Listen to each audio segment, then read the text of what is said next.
Okay, Steve and Chris, you guys live in Medford? We live in Ashland, Ashland? so we're members of Jackson County Amateur Radio Emergency Service, and we're also involved with the electric car movement. And when we purchased our Chevy Volt here, it's a 2018 Chevy Volt, we quickly realized that not only is it a great electric vehicle around town and back and forth into Medford, but it's a generator on wheels because it has a built-in generator as part of its motive power. When the battery in the main battery pack begins to drop, the generator comes on and boosts it back up again. So using a big inverter, I go from the 12 volt output into the inverter into my house, and I can run my house basically 3 days to a week, depending on how I want to juggle loads. And when the big power goes down, like maybe with Cascadia, we have a backup. I had been part of Sohiva, the electric car group here, for a couple of years, and I was sort of just kind of on the sidelines, but looking at an electric car purchase.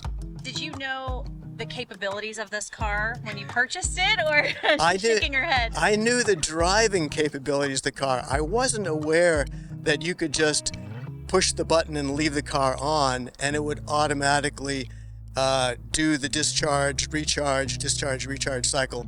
And that was just a big perk. That was just an advantage I wasn't aware of when I bought it. So Chris, you started laughing a little bit. Why? Oh, well, I think the thing that really woke us up about the need for emergency backup power was we're all electric, and we're thinking, okay, if electric goes down for a period of time, what do we do in the winter time? And Texas had just gone through their big freeze out, and people were suffering. And on the forum, somebody mentioned that they plugged their house into their car and they ran their heater. And we were like, oh, we need to look into that. Now, we don't have a strip heater. It's a mini split, so it doesn't use a lot of current, which is ideal, except that it takes a very specific kind of current. It needs a good, clean sine wave inverter to run it.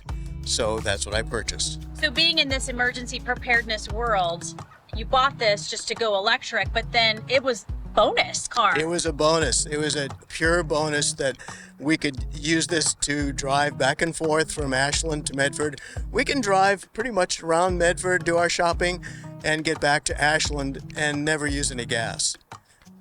So yeah. It sounds like, though, the message is for those who are thinking about surviving an emergency.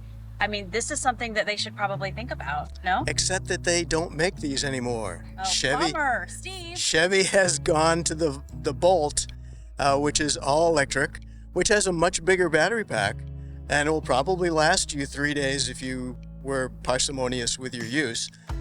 But once it's down, it's down. There's no way to recharge back up again unless you're using a generator. But Chris, do you feel a little bit more at ease with this car? Oh, absolutely. Absolutely.